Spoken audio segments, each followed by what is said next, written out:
Well, here we are. A turn down here at the next block. Thanks, mister. I'll get off there.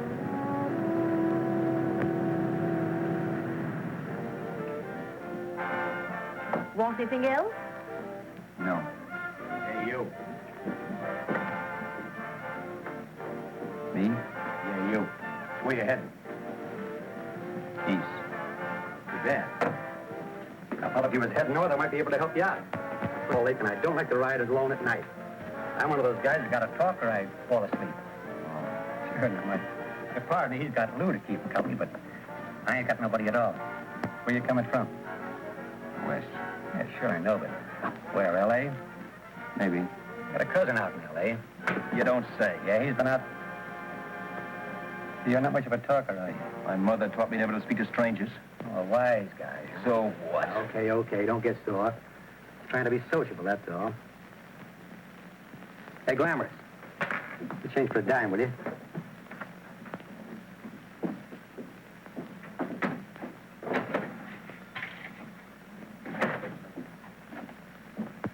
Let's have something quieter this time, Joe. My head's splitting. Is that what's wrong with it?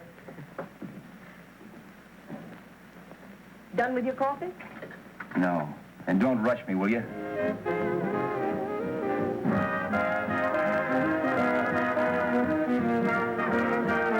Hey, turn that off. Will you turn that thing off? What's eating you now? Yeah, what's eating you? That music, it stinks. Oh, you don't like it, huh? No, turn it off. Oh, wait a minute, pal. That was my nickel, see? This is a free country. And I play whatever I wanted. Sure. And if you don't like it, you don't have to listen to it. And you can leave here anytime you want it.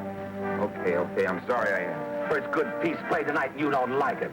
Some people just ain't got any good taste.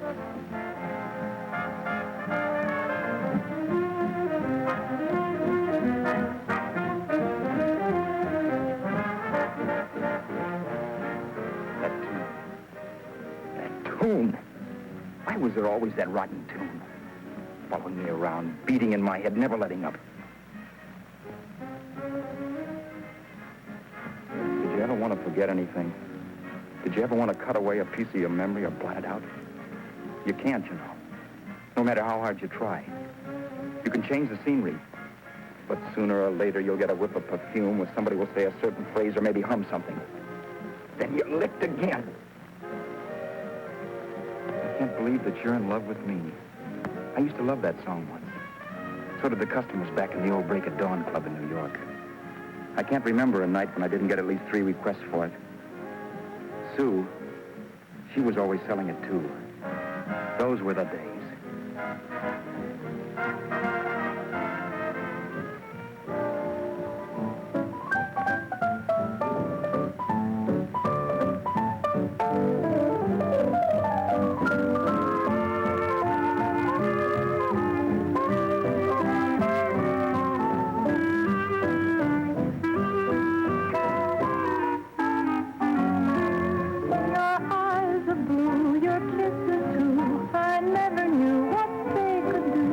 I can't believe that you're in love with me.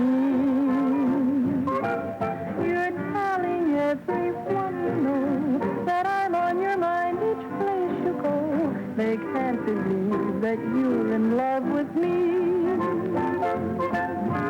I have always placed you far above me. I just can't imagine that you love me.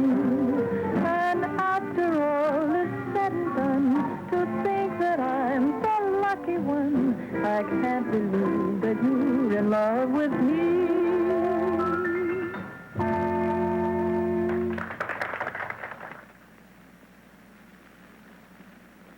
It wasn't much of a club, really.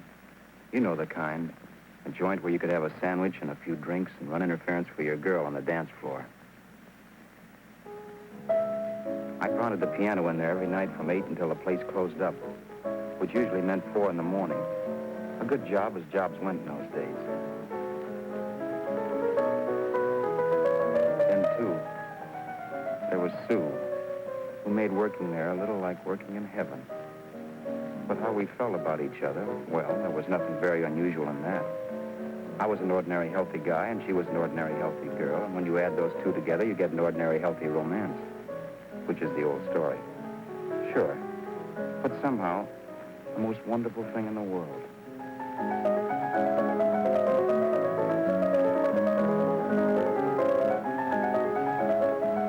All in all, I was a pretty lucky guy.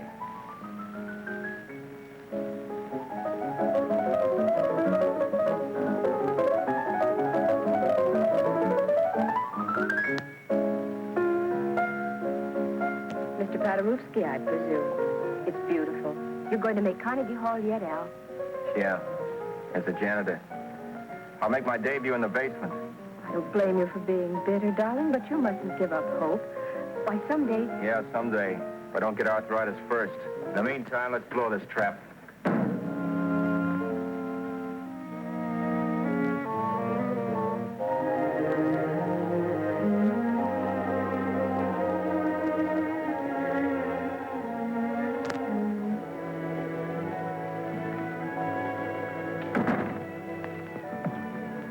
Like to get something to eat, hon? Oh, I don't think so, Al. I lose my appetite working in this flea bag. Let's go home. Okay. I can't stand much more of that dump. Did you see that drunk tonight trying to paw me? No, what drunk? Does it matter what drunk? Say, what's the matter with you tonight, darling? That's the third time you started to tell me something and then stopped. We shouldn't have any secrets from each other, Sue. Next week we're going to make with the ring and the license. You and me will be a team. Yes, that's right. In the Bush League. I don't get you.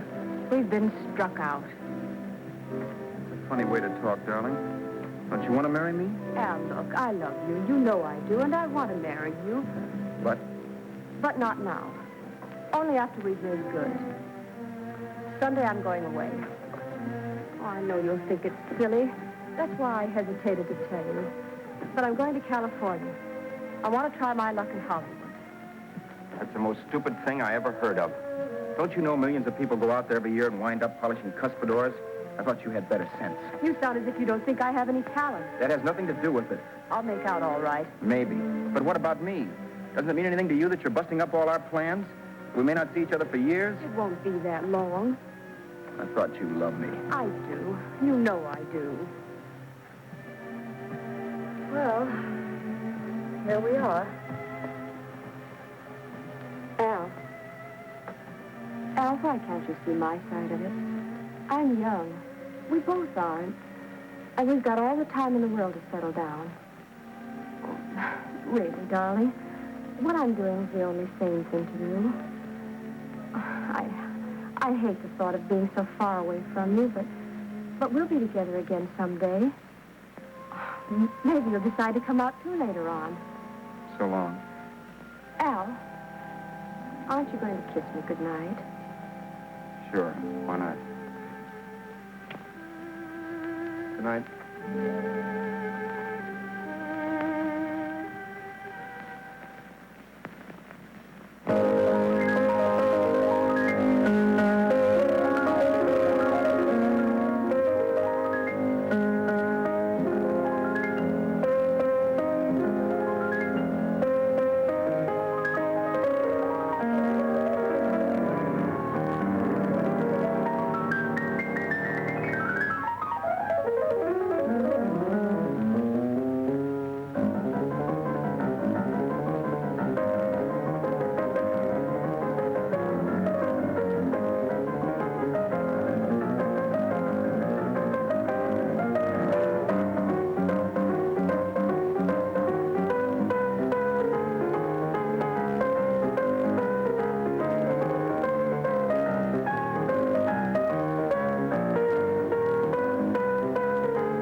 Okay, Roberts. You hit the jackpot this time. $10. Thanks.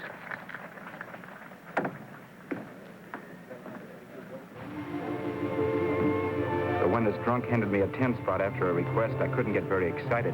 What was it, I asked myself? A piece of paper calling with germs. Couldn't buy anything I wanted. It couldn't... Then I thought of something.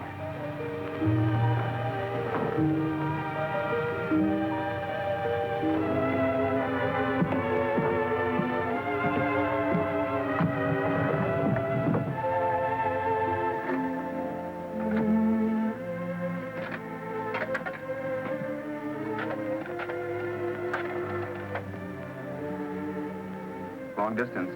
I'd like to put a call through to Los Angeles. Miss Harvey. Sue Harvey, Harvey. The number is Crestview 65723.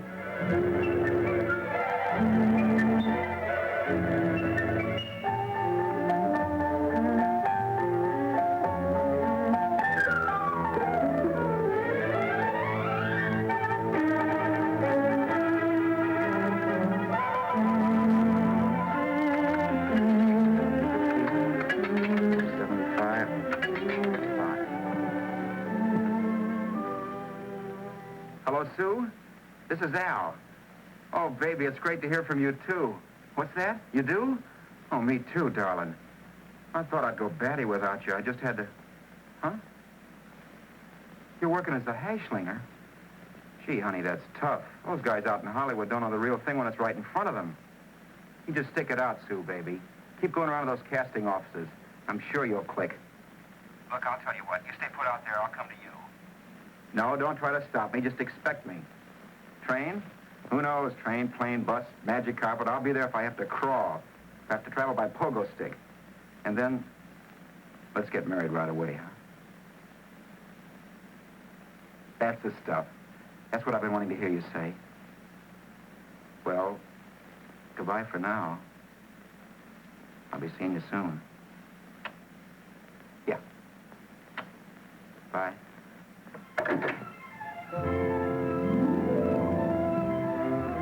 The only way I could cross country was to thumb rides. For even after hawking everything, I only had enough money to eat. Money. You know what that is. It's the stuff you never have enough of. Little green things with George Washington's picture that men slave for, commit crimes for, die for. It's the stuff that has caused more trouble in the world than anything else we ever invented. Simply because there's too little of it. At least I had too little of it. So it was me for the thumb.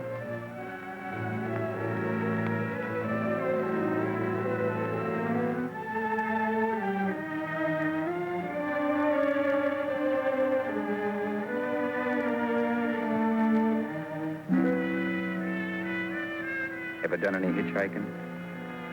It's not much fun, believe me. Oh, yeah, I know all about how it's an education, how you get to meet a lot of people and all that. But me, from now on, I'll take my education in college, or in PS 62, or I'll send $1.98 in stamps for 10 easy lessons.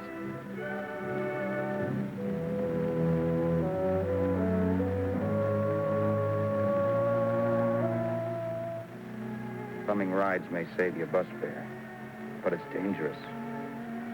You never know what's in store for you. You hear the squeal of brakes. If only I had known what I was getting into that day in Arizona. Here, throw that in the back seat. Okay, let's go. Make sure that door is closed.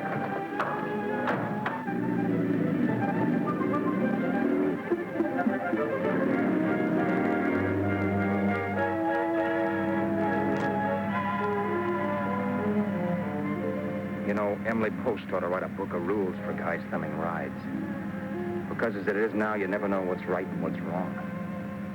We rode along for a little while, neither one of us saying anything. I was glad of that. I never know what to say to strange people driving cars. Then, too, you can never tell if a guy wants to talk. A lot of rides have been cut short because of a big mouth. So I kept my mouth shut until he started opening up. Hand me that little box, the compartment, will you, pal? Hold the wheel, will you?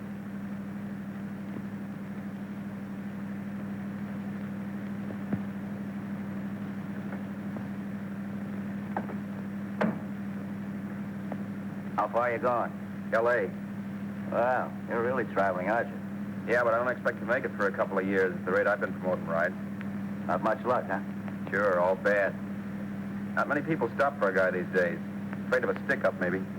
They can't blame him. Where you coming from? New York? Well, New York. You're in luck this time. I'm going all the way. Right through to Los Angeles. You drive a car? Sure. I guess at least an hour passed before I noticed those deep scratches in his right hand. They were wicked. 3 puffy red lines about 1/4 of an inch apart. He must have seen me looking at them because he said, Beauties, aren't they? They're gonna be scars someday. What an animal. whatever it was, it must have been pretty big and vicious to have done that. Right on both counts, New York. I was tussling with the most dangerous animal in the world. A woman. She must have been Tarzan's mate. Looks like you lost the bout. Certainly wasn't a draw. You know, there ought to be a law against dames with claws. Yeah. I tossed her out of the car in her ear. Was I wrong? Give a lift to a tomato, you expect it to be nice, don't you? Yeah. After all, what kind of dames some rides? Sunday school teachers? Yeah. A little witch. She must have thought she was riding with some fall guy. And me, who's been booking horses around racetracks since I was 20. I've known a million dames like her. 2 million. Yeah. Stopped the car, opened the door. Take it on the yard to Duffy's sister, I told her. That's the stuff. Is that was done, huh? If you want to see a real scar, brother, get a load of this. I got that one dueling. Dueling? Yeah, we're just kidding, of course. My dad owned a couple of Franco-Prussian sabers. Kept them on the wall for decorations. Well, one day, another kid and I took them down when the old man wasn't around. Had a duel. He got me in the arm here. Pretty mean cut. Infection set in later. Yeah, I can see that. Now, give me that box again, will you? Yeah.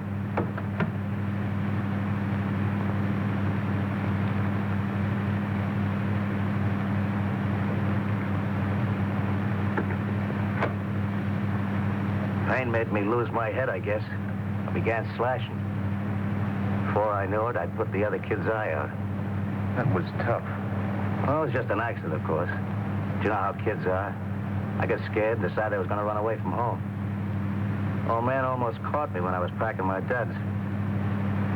The bloody rag I had wrapped around my wrist hadn't caught his attention. It seemed a bundle for sure. I beat it when he was phoning for a doctor. That was 15, 16 years ago. I haven't been home since. A bite or something. Brother, was I hungry. I hadn't had anything in my stomach for hours.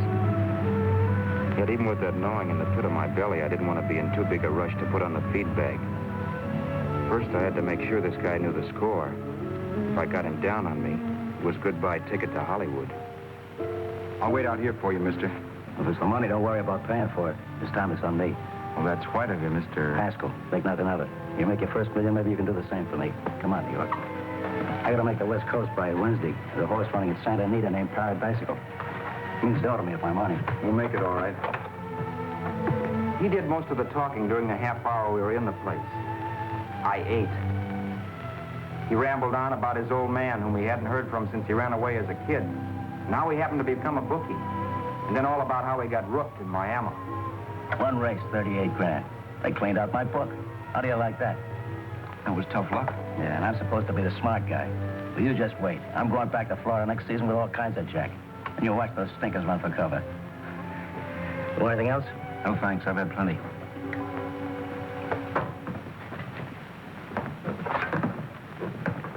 That check there, sister?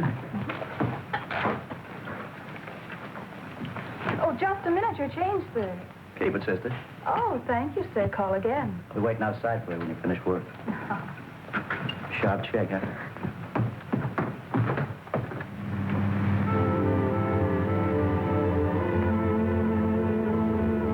I drove all that night while Haskell slept like a log. After a while, I began to get sleepy myself. I was happy, though. Soon I'd be with Sue again. The long trip was practically over, and there'd be no more hoofing it down the concrete. I began to think of the future, which couldn't have been brighter if I'd embroidered it with neon lights. It was nice to think of Sue shooting to the top. It's amazing what a full belly can do to your imagination.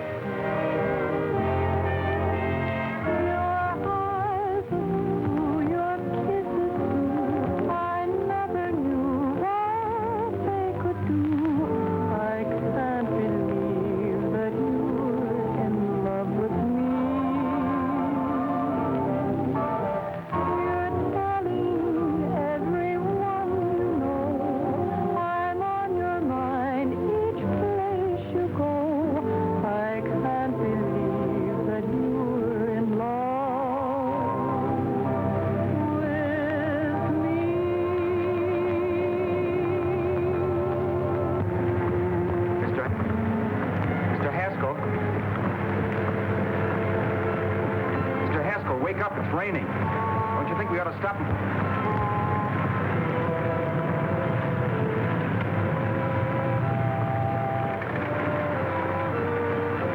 Mr. Haskell, I'm going to put up the top.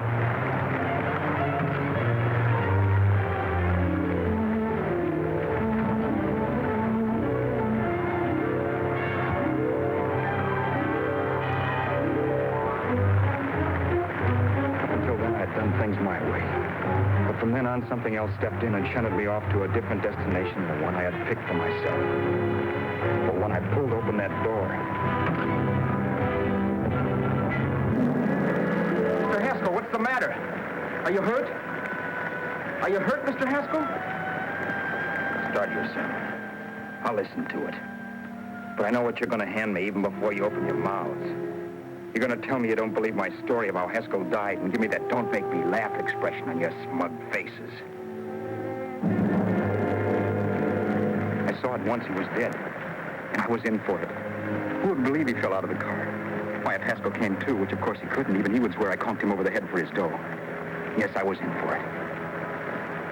Instinct told me to run, but then I realized it was hopeless. There were lots of people back down the road who could identify me. That gas station guy and the waitress. I would be in the worst spot then, trying to explain why I beat it. The next possibility was to sit tight and tell the truth when the cops came. But that would be crazy. They'd laugh at the truth. I'm not having my head in a noose. So what else was there to do but hide the body and get away in the car? I couldn't leave the car there with him in the gully. That would be like erecting a tombstone.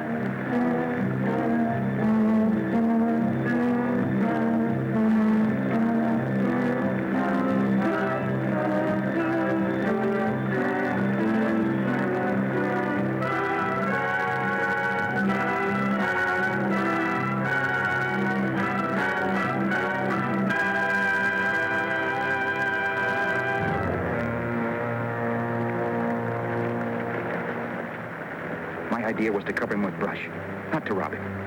But then I remembered that even if I only drove the car for 100 miles or so, I would need money for gas.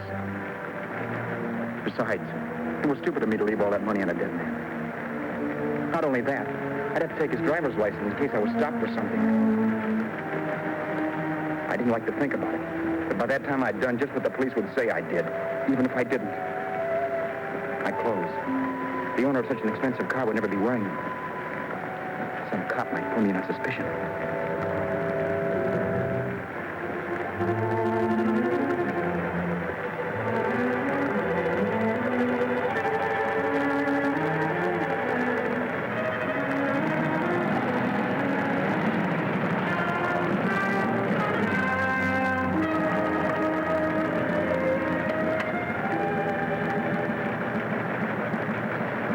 Hey, you, this your car? Don't you know better than to leave a car with the wheels halfway in the middle of the road? That's the way accidents happen. I'm sorry, officer. I was just putting up my top. I didn't think. Well, the next time, think. I'll let you go now, but watch your step in the future. I know that's a lonely stretch, but cars come by here once in a while, and we have plenty of crack-ups. Thanks, officer.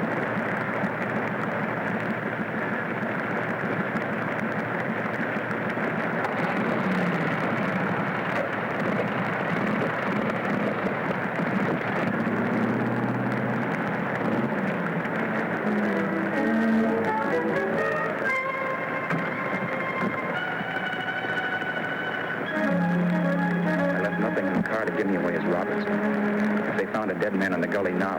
It could be me.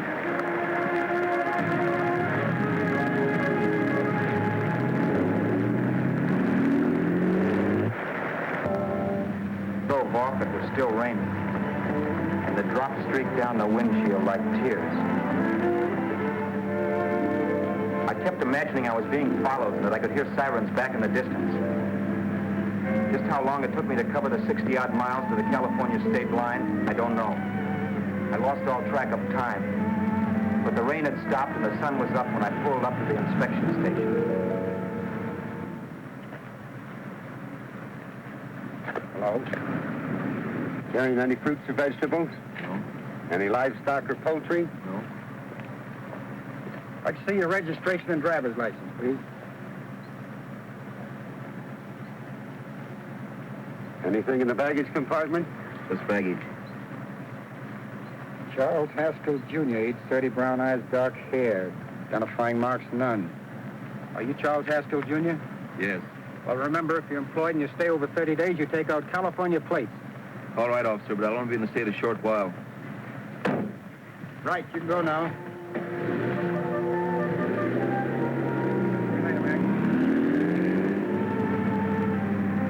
I couldn't drive any farther without some sleep. Cops or no cops. I knew I had to hit the hay and hit it hard. I was dead tired.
Later. In a half hour. All right, sir.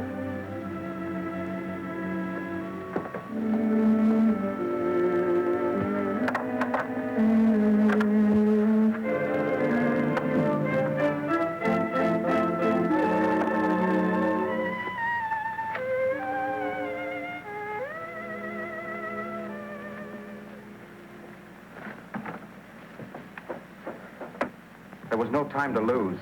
Every minute I had to be Charles Haskell was dangerous. And I'd have to be Charles Haskell until I got to some city where I could leave the car and be swallowed up.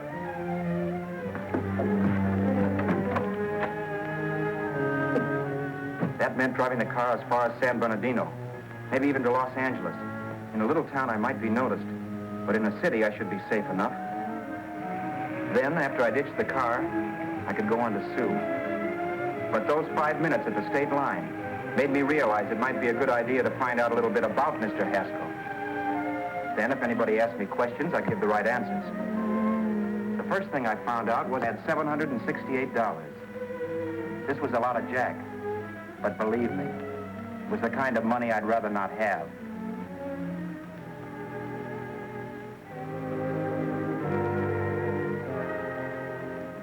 And then I found out from a letter Haskell was carting around in his bag that he wasn't the open-handed, easygoing big shot who went around buying dinners for strange hitchhikers. Before I got done reading it, I saw him more as a chiseler. It was written to his old man in California, the one he hadn't seen in so many years. In it, Haskell posed as a salesman of hymnals, of all things. It was easy to see where Haskell expected to raise a new stake for his book in Miami by rooking his old man. That was about all I found out from his effects, and it was enough. I told myself, maybe old man Haskell was lucky his son kicked off. He would never know it, but it saved him from taking a flyer in Sacred Literature Preferred.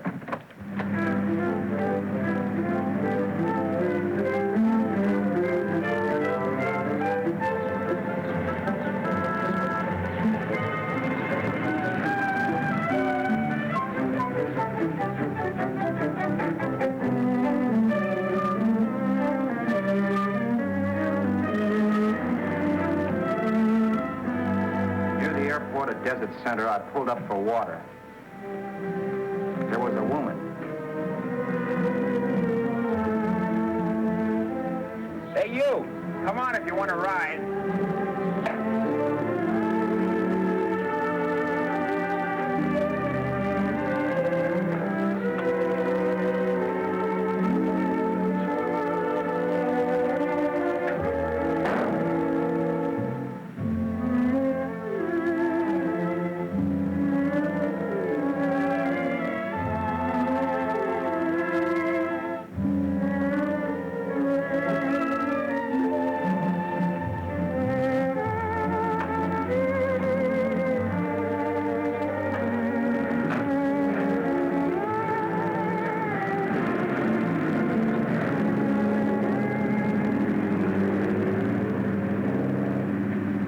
How far are you going? How far are you going? That took me by surprise. I turned my head to look her over. She was facing straight ahead, so I couldn't see her eyes. But she was young, not more than 24. Man, she looked as if she'd just been thrown off the crummiest freight train in the world.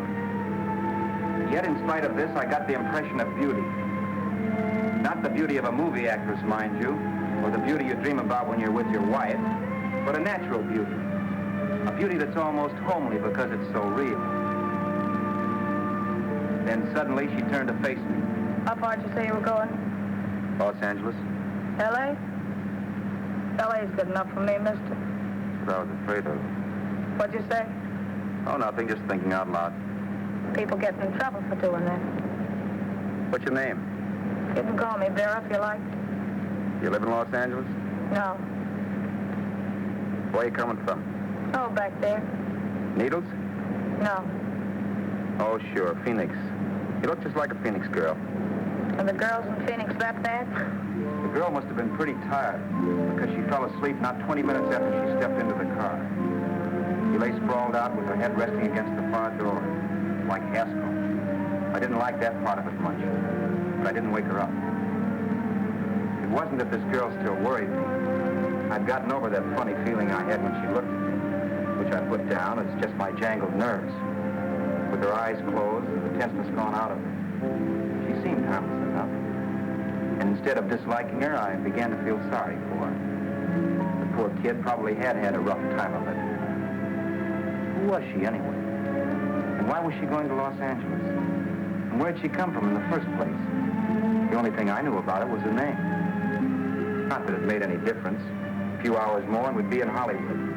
I'd forget where I parked the car and look up Sue. This nightmare of being a dead man would be over. Who this dame was, well, it was no business of mine. Where did you leave his body? Where did you leave the owner of this car? You're not fooling anyone. This buggy belongs to a guy named Haskell. That's not you, mister. You're out of your mind. That's my name, Charles Haskell. I can prove it. It's my driver's Save license. yourself the trouble, mister. Having Haskell's wallet only makes it worse. It just so happens I rode with Charlie Haskell all the way from Louisiana.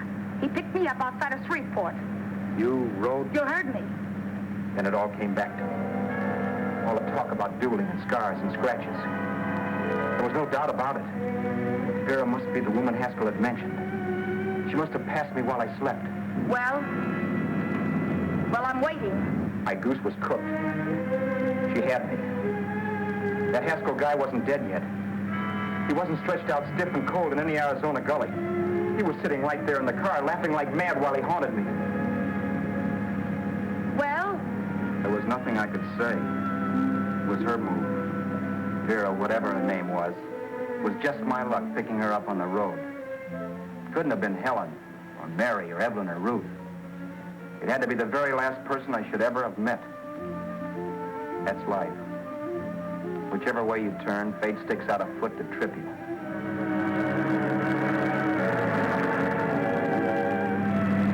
I told her everything, but she didn't believe my story. I should have saved my breath. That's the greatest cock and bull story I ever heard.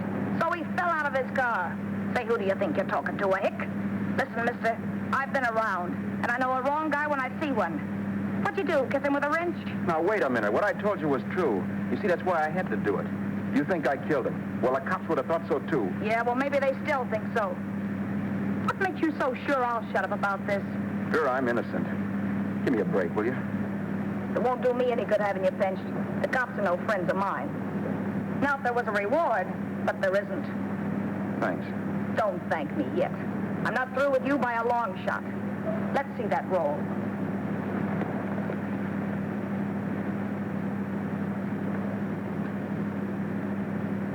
Is that all Haskell had? Isn't it enough? No, I thought he had more.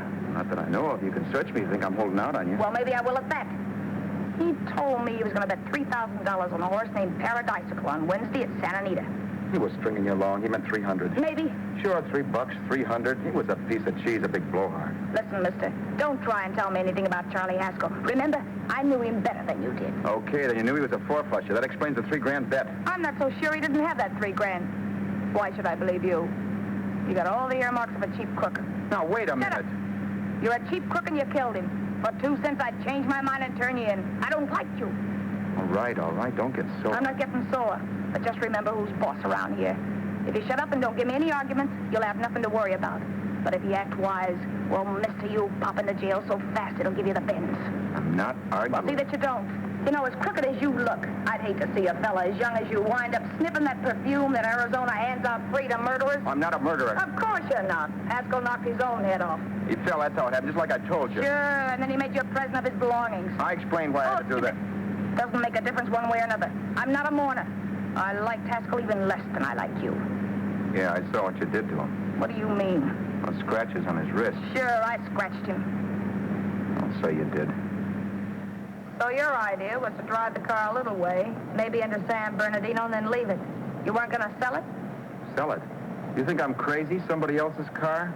See, all I want to do is leave it somewhere and forget I ever saw it. Not only don't you have any scruples, you don't have any brains. I don't get you.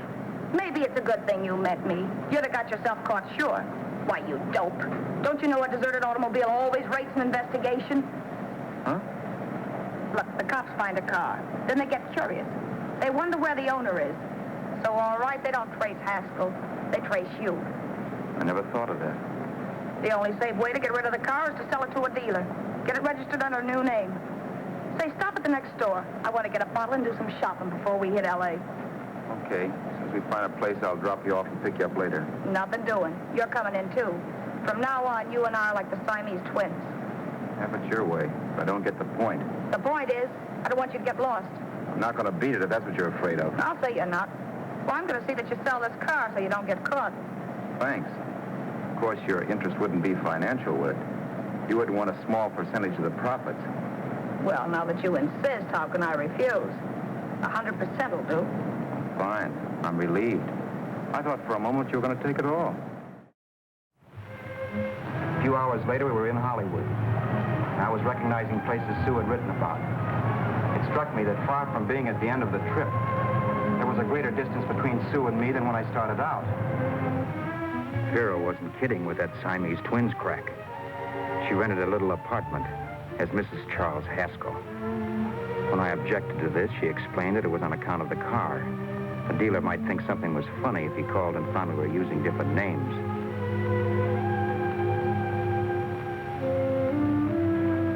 Home, sweet home.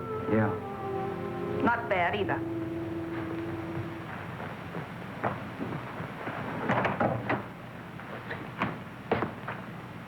In case there's any doubt in your mind, I'll take the bedroom.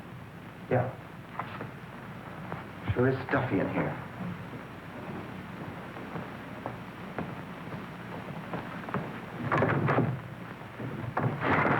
Keep the window shut. Okay. The old crow downstairs said there's a folding bed behind this door.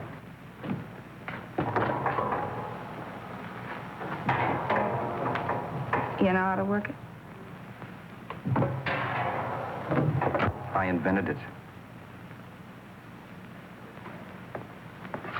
Some joint. One can't have everything.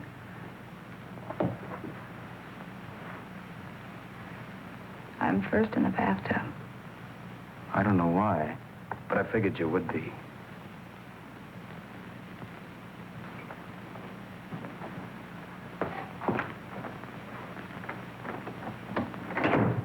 Boy, oh boy. Sure feels good to be clean again.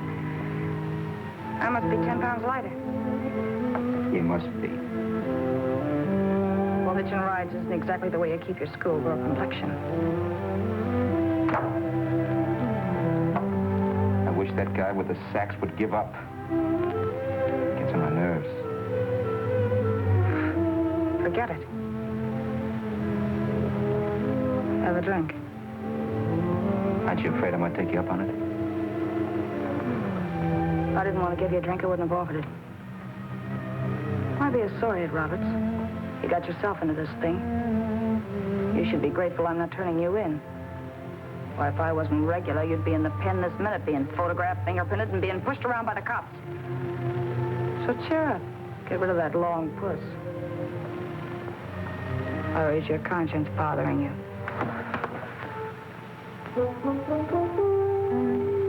No. It isn't. Swell. That's the spirit. He's dead and no woman around to bring him back. Anyway, I never could understand this worrying about something that's over and done with. Now, look, Vera, for the last time, I didn't kill him. Haskell was a sick man. Maybe he was dead before he fell out of the car. I don't know. Sure. He died of old age. All right. So it'll make you sociable? You didn't kill him.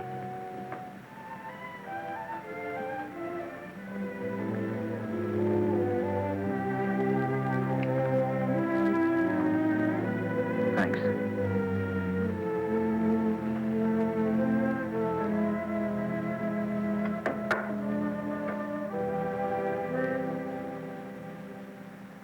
We're out of liquor, Roberts. Yeah. Too bad. I felt like getting tight tonight.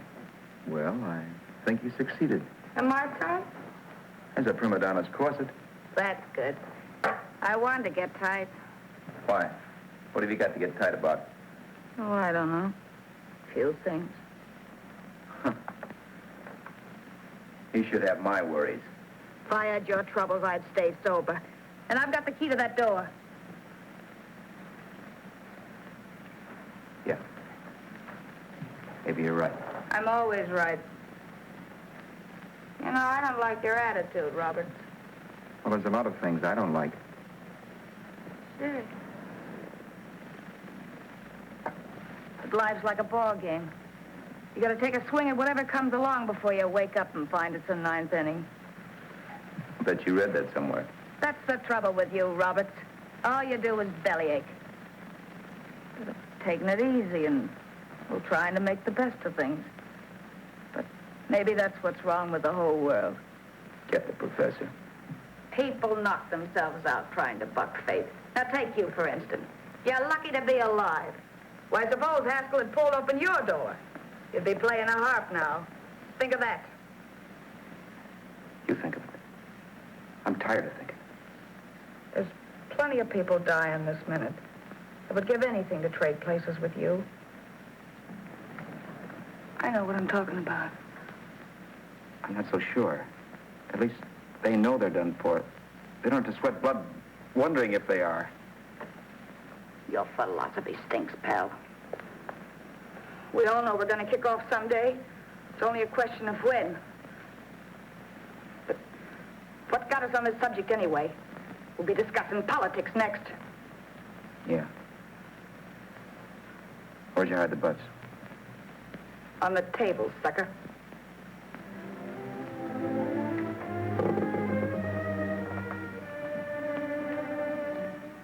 We bored each other with conversation for a couple of hours longer. Every 5 minutes, one of us was wishing we had another bottle or a radio or something to read. Then finally, we ran out of chatter. I know it's only 11 o'clock, but I want to get up early and make the rounds of the used car lots. No worry about that. We've got all the time in the world. Maybe you have, but if you think I want to stay cooped up in this place any longer than I have to, you're batty. It's not a bad place. Pay plenty for diggings like this in New York. I wouldn't like it if it was the Ritz.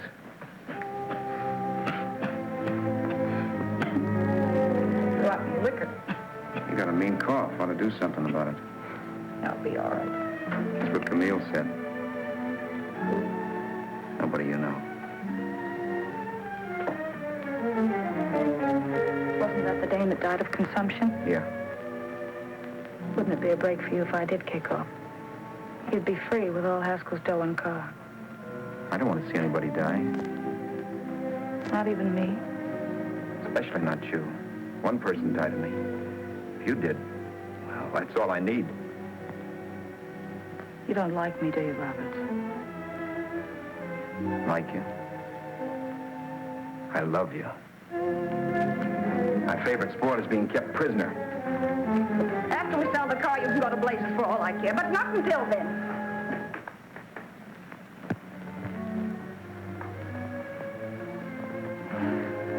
I'm going to bed.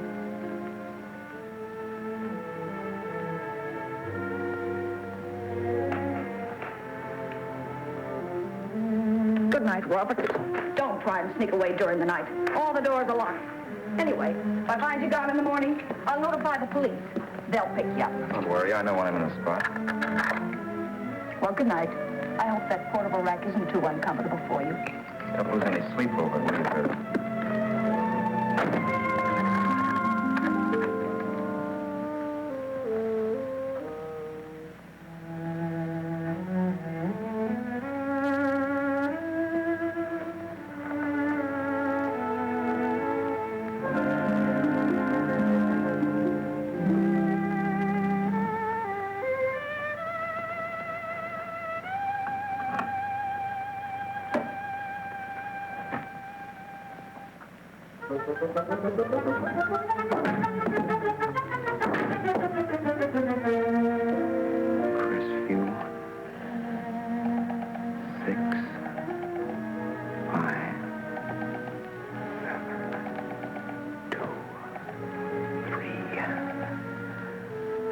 Hello? Hello? Hello? Hello?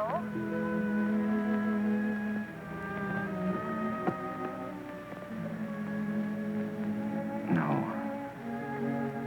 Not yet, darling. Tomorrow. Maybe. If this were fiction, I would fall in love with her, marry her, and make a respectable woman of her. Or else she'd make some supreme Class A sacrifice for me and die. Sue and I would bawl a little over her grave and make some crack about there's good in all of us. But Vera, unfortunately, was just as rotten in the morning as she'd been the night before. All right, I'm coming. Look, Vera, it's almost noon. So what? The dealers will be there all day? They'll be there all year, too, but it doesn't mean I'm going to wait that long. Shut up. You're making noises like a husband. Well, do I rate a whistle? You sure do, but let's go. Let's go. I spent $85 and 2 hours preparing bait, and all you can say is let's go. Come on.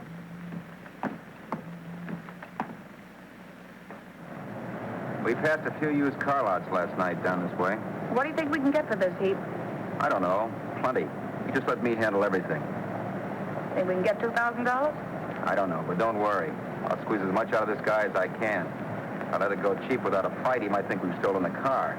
And listen, don't make any slips and call me Roberts. That'll cook us. I don't need you to tell me that. You better just sit by and keep your mouth closed. Remember, we're both in the soup if anything happens. Forget it and drive. You're my wife, Vera Haskell. Look, after the deal's closed, let's go back to that place on Hollywood Boulevard where I saw the fur jacket. I want to buy it. After the deal's closed, I'm saying goodbye to you. That's right, I forgot. I guess I'm getting kind of used to you. Well, that's a habit you can start breaking. Let's try this place in the middle of the block.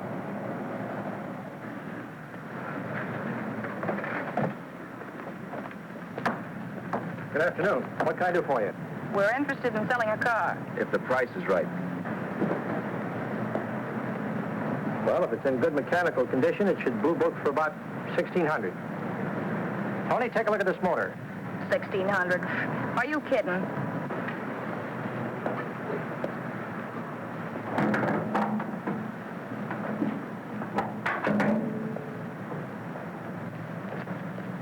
Well, maybe $1,850. Before I let it go for $1,850, I'll wreck it and collect the insurance first.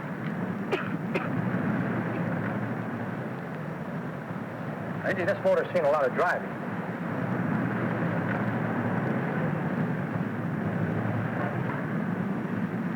While the mechanic inspected the car, we haggled. At last, when we were all worn out, we hit a compromise. His price. Okay, it's a deal. All right, come in. We'll sign the papers. I have the ownership papers right here with me. Look, Vera, in the meantime, will you clean out the dash compartment? There may be some stuff in it.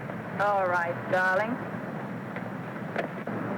$1,850. That dirty prick.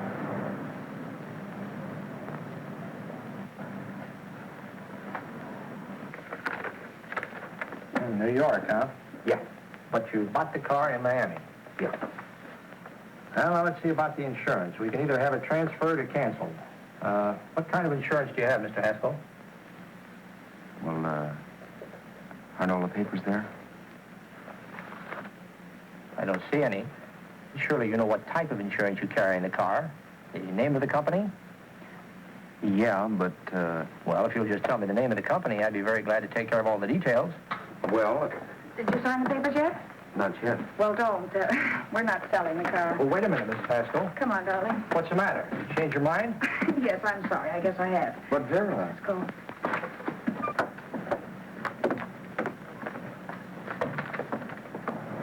You got me out of a tight spot, Vera. But I still don't understand all this. You will in a minute. I almost threw away a gold mine. 1850 isn't to be sneezed at. The car doesn't book for as much as I thought. We're not selling the car. You want to keep it.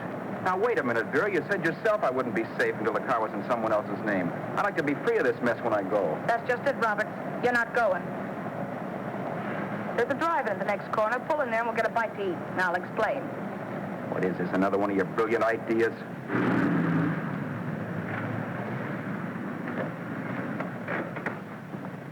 Oh, I take your order? Make mine a ham sandwich and coffee. And for you, sir?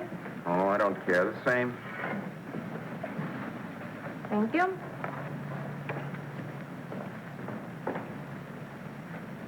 Get this, Vera. I've been pretty patient so far. I've done everything you asked me to do, but no more. Shut up. You've taken Haskell's money. And you can have the dough we get from selling the car. But you're not going to keep me a prisoner. It's a good thing I bought the paper. Take a look at that. Vera, I'm in no mood. Read that.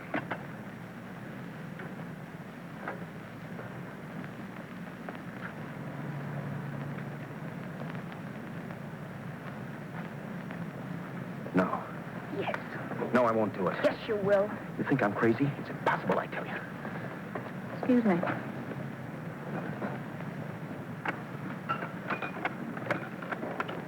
Blow the horn when you're through. No one could possibly get away with an act like that. He'd be wise to me in a minute. Don't be yellow. You look enough like him. The same coloring and the same build.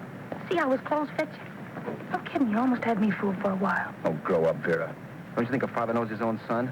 And there must be other relatives. The father won't have to know you. We'll wait till he gives up the ghost. He's an old geezer and he won't pull through. And as far as other relatives are concerned, they haven't seen you in 15 or 20 years. Eat. I'm not hungry. And I won't do it. It's not as tough as it sounds. Remember, you've got all kinds of identification. His car, letters, license. I could never get away with it. It's the stupidest thing I've ever heard. The old boy had scads of dough. Look in the paper there. Personal fortune assessed at over $15 million. He'll leave plenty, I tell you. Maybe he cut off his son. How do we know? It's out, Vera. I won't have anything to do with it. I think you will. Look, Vera, I'll do anything within reason. But not that. So forget it. Find yourself another stooge. You sap. You'll be fixed for the rest of your life as Charlie Haskell. You can take your inheritance and go away. No more worrying about the rent, no sweating, scheming, wondering where your next meal's coming from. Think about that, Robert. Vera, please, you're talking too loud. On this, I'm splitting 50-50 with you. Sure, why not? We're both alike, both born in the same gutter. Now, take it easy, Vera. There's people around here. You don't know what you're talking. We'll wait till we read that old man Haskell's dead. And you show up. Like you read in New York that he was sick. No. Suppose he doesn't die. He will. I know he will. Something tells me. But as much as I insisted I would have no part of her scheme, Vera was taking it for granted I would. Neither of us had our mind on the cards as we played that night. I knew we were just trying to kill time between newspaper editions. This was a death watch for Vera. Maybe it was for me, too. Don't you realize if I'm caught, they want to know where I got the car and stuff, and they'll have me on a murder charge. If you're smart, you won't get caught. I knocked for 7. And if I'm caught, don't you realize you'll be out, too? 18 points. That gives me 30. How will I be out? You'll be out $1,850 we would have gotten on the car. Really, Vera, you'll be an awful chump if you threw away all that dough on a dizzy long shot. Let me sell the bus tomorrow. With the money it'll bring and what you've already got, a clever kid like you can run it up in no time. Then we'd both be in the clear. I'll be in the clear anyway. Maybe. But if I got caught, I'd get good and sore at you. You mean you'd squeal? Well, no, not exactly. Never mind what you meant. Even if you did tell the cops I was in on it with you, what could they do to me? They might give me the same medicine they gave you. Yeah. A rope. But I'm on my way anyhow. All they'll be doing will be rushing it. All right. But think of the $1,850 you'd lose. You'd kick yourself along the block if you ever let it get away from you. I'll take the chance. Want another drink? You're being a goon. That's the way people wind up behind the 8 ball. Once they get a few dollars, they become greedy and want more. My. Caesar. Who? You know that Roman general? He got his for being greedy. He wasn't satisfied, so the final wind-up was he took the count. A couple of days ago, you didn't have a dime. Why, you were so broke you couldn't pay cash for a postage stamp. Now you've got almost $700 with $1,850 in the offing. Take my advice. Don't try for more. I'm tired of this game. Let's have some blackjack. Play solitaire. Okay, I will if that's the way you feel about it. That's the way I feel about it. Getting sore and throwing things won't help much, Roberts. I'm really doing you a favor. I help you out of a jam by keeping my mouth shut. I show you how to make some soft money. And what thanks do I get? Thanks. Sure. Or would you rather call the cops and told him you killed the man and stole his money? I didn't kill anybody. Yes, you did. No, I didn't. You know I didn't. All right, then. Suppose I call the cops. If you're innocent, what do you got to be scared of? Okay. Call them, you mutt. Go ahead and call them. See if I care. At least they'll give me a square deal. You want me to call them? You heard me. But I'm warning you.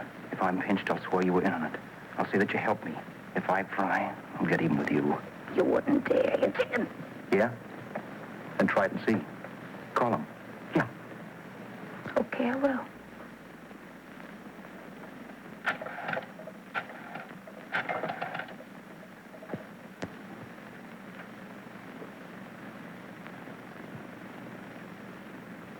Information?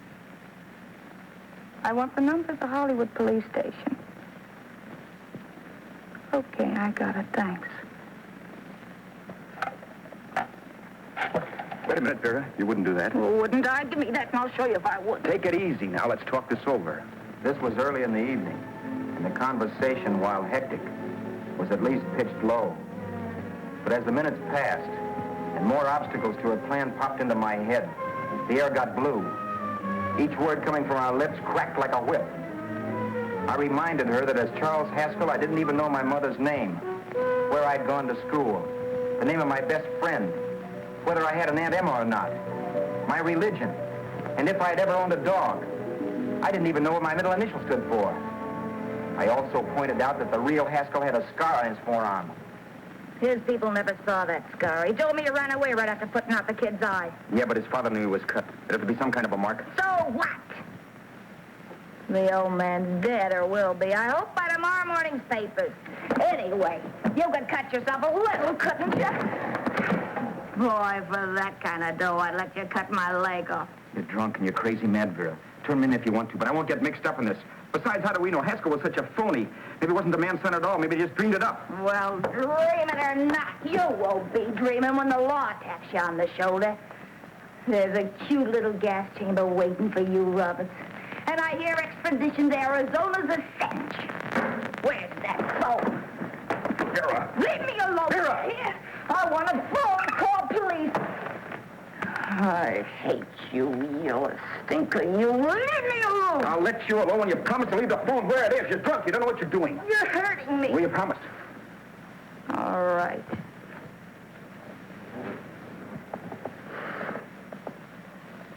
You hurt me. I'm sorry, but It's hot in here. Open up the window. it's not hot. Don't tell me. Now, do you do it or do I do it? You're no gentleman, see? Yeah. All right. I'll open up the window.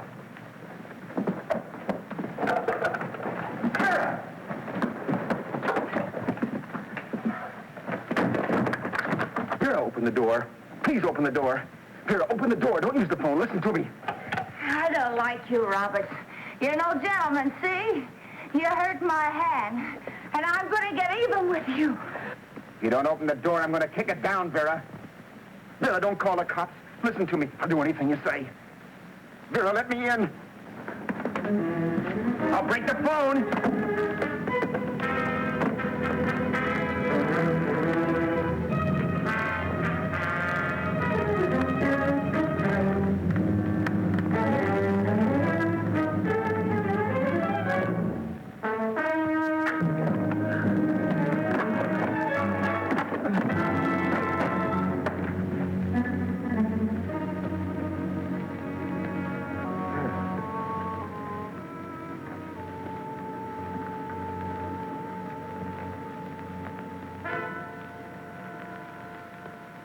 The world is full of skeptics. I know. I'm one myself. In the Haskell business, how many of you would believe he fell out of the car? And now, after killing Vera without really meaning to do it, how many of you would believe it wasn't premeditated? In a jury room, every last man of you would go down shouting that she had me over a barrel and my only out was force. The room was still. So quiet that for a while I wondered if I'd suddenly gone deaf. It was pure fear, of course. And I was hysterical. But without making a sound. Vera was dead. And I was her murderer. Murderer. What an awful word that is. But I'd become one. I'd better not get caught. What evidence there was around the place had to be destroyed. And from the looks of things, there was plenty. Looking around the room at things we'd bought was like looking into the faces of 100 people who'd seen us together and who remembered me. This was the kind of testimony I couldn't rub out. No. I could burn clothes and hide bottles for the next 5 years. There'd always be witnesses. The landlady, for one. She could identify me. The car dealer, the waitress in the drive-in, the girl in the dress shop, and that guy in the liquor store. They could all identify me. I was cooked. Done for. I had to get out of there. While once I'd remained beside a dead body, planning carefully how to avoid being accused of killing him, this time I couldn't. This time I was guilty. Knew it. Felt it. I was like a guy suffering from shock. Things were whirling around in my head. I couldn't make myself think right. All I could think of was the guy with the saxophone and what he was playing. It wasn't a love song anymore. It was a dirge.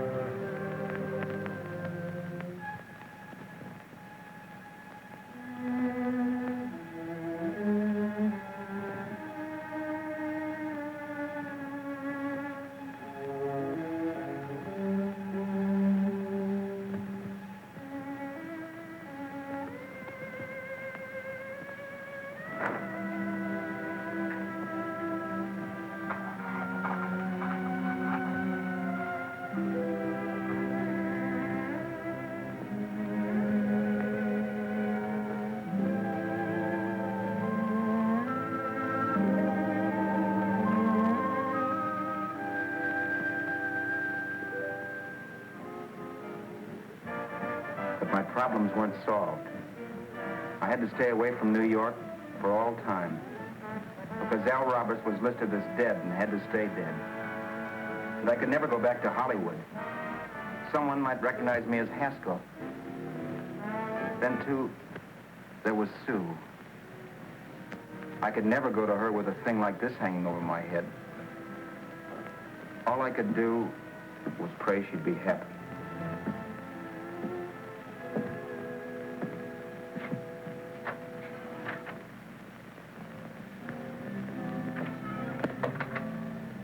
I was in Bakersfield before I read that Vera's body was discovered. And that the police were looking for Haskell in connection with his wife's murder. Isn't that a laugh? Haskell got me into this mess, and Haskell was getting me out of it. The police were searching for a dead man. I keep trying to forget what happened. And wonder what my life might have been if that car of Haskell's hadn't stopped. But one thing I don't have to wonder about. I know.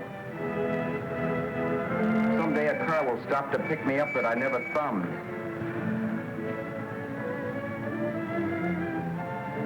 Yes. Fate, or some mysterious force, can put the finger on you or me for no good reason at all.